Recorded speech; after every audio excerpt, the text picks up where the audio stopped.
Hey everyone, it's Spidey here and welcome to another video. Now in this video, as a disclaimer, I am going to be making this as user neutral as possible because I don't want to be under the impression that I am on, shall we say, one side of the coin. And in this video, I'm going to be discussing a topic that I've been wanting to do for quite some time, and that is game community staff applications. Okay, so to give you a little bit of background real quick, in 2010 I began to create my very first game community, which was on Steam, called the Nexus Community, which it still has its name to this day. And in 2011 I began to investigate and learn about how to make dedicated game servers, and Garry's Mod was one of the games that I started off with. And from that time up until the present day, I have supported not just my own community, but other Steam communities and servers. And I have made such a difference, I would say, in my opinion, to all of the communities that I was working with. And one particular year that comes to mind, which is 2016, I began to release my very first 24/7 Garry's Mod server, kindly provided by the server hosting company Nitrous Networks. And from here, this is what allowed me to learn a bit more about how I could make the server itself more dynamic. And I know for a fact that obviously with a lot of communities and stuff, they either go into the idle state where they don't actually run the community for quite some time, i.e. because people have decided to move on or the community has decided to just take a break for a while.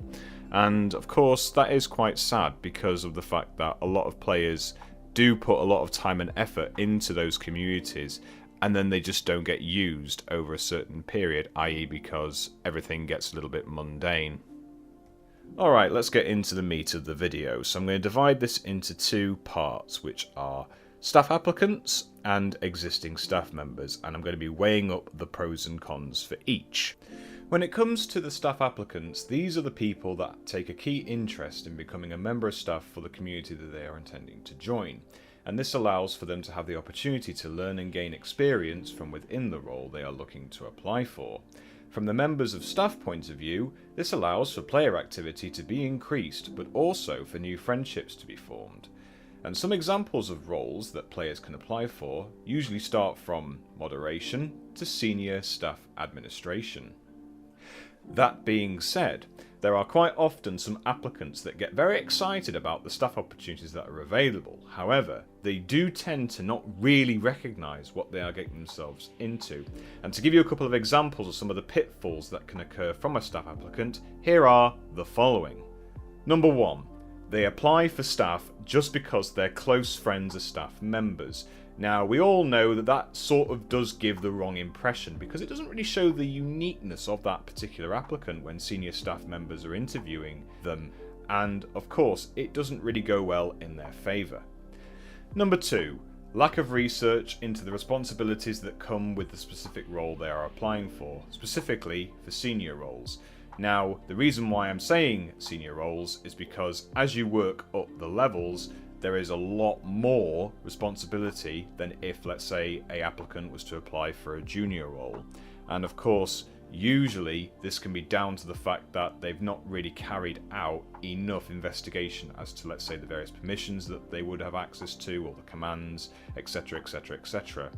And of course, this is one of the biggest pitfalls even from real life job applicants as well. Not researching into the responsibilities of the role, nor the community or company, it doesn't really go well, because if, let's say, the senior member of staff asks you the question, what do you know about the community, or why have you, applied for this particular role, they can't really answer it, and therefore it becomes a waste of time. And this brings me nicely to number 3, which is unnecessary, purposeful, accidental staff power abuse. And of course, we do get the odd staff member that loves to abuse their powers and, not really understand what they are actually doing. And this could really have been avoided if there was enough, policies to go round and to ensure that everyone actually adhered to them. Okay, so now that we've looked at the staff applicants, let's have a look at the perspective of senior staff members. So with the concept of senior staff members, one of the great advantages that they have is the fact that they get to collaborate with other members and can really get an insight into the experiences that each member of staff has had, for example, from other communities that they have been involved in. Another advantage is they can have the ability to be proactive in the community, and this allows for disaster recovery plans to be created should the community experience a particular scenario that was not really anticipated in the first instance. And finally, they can have the opportunity to train up newly recruited staff members, which can allow them to evaluate / analyse on the methodology that would work for both parties, meaning the newly trainee staff and the senior staff, to make the training process smoother and less complex to implement. Now onto the drawbacks of senior staff members, and I am sure that the vast majority of you will agree with me on the following aspects. Number 1. Dealing with difficult situations that result in a stalemate. For example, when two people have an argument but their stories don't match up correctly. This has to be one of the most annoying and I would say personally the most stressful parts of situations that a senior staff member has to deal with on a regular basis. Because if you've obviously got, various stories to actually tell, quite often players may either make it up or actually tell the truth. And it's a question of, well, who is telling the truth and who's basically lying. And yes, it is very, very difficult to actually resolve. Number 2. Fast-paced environments when there is a shortage of staff and as a result the community begins to turn from control into chaos. An example of this that I can remember was when I was the only staff member online on a particular community, and as soon as I signed on to my Steam account I received a massive bombardment of friend messages and requests stating that I was needed urgently and desperately. So I went on to the area that I was needed to go into, and I found out that there was obviously chaos looming all over the place.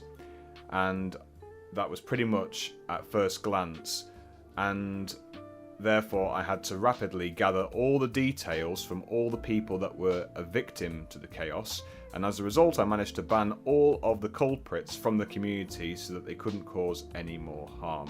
And from there I received massive praise, and I felt very, very honoured that I actually managed to actually resolve a big situation on my own. And I really enjoyed that experience, I must say, from a senior staff perspective. And finally, number 3, language barriers and the demand for language interpreters, either from a staff member or normal player. Now I have to admit that I remember being involved in a couple of these scenarios where in some communities you can get players that just speak their own language when they join a community that has a majority of players that speak English. And of course it can be very difficult to actually interpret what they're saying if you yourself have not really understood the language that this particular player, let's say, is actually speaking. And of course it can also be very time consuming when you are needing to actually get an interpreter quickly to try and interpret from English to the certain language that player is speaking to kind of understand what they are trying to say. And of course this can actually be from players who don't really understand that the majority of game communities and even game servers, the majority of the time most people actually speak English, and of course they decide to use their own language because they think it's a lot easier to kind of interpret and speak. This is where it can be a bit of a problem. Alright, so to conclude on the discussion, we've now come to the real understanding about the most common scenarios and actions that can occur between the staff applicants themselves and senior staff members processing all of their applications. I am sure you can agree with me that when it comes to the staff applicants, it would be vital that they carry out all of the important research on the role they are intending to apply for prior to interview.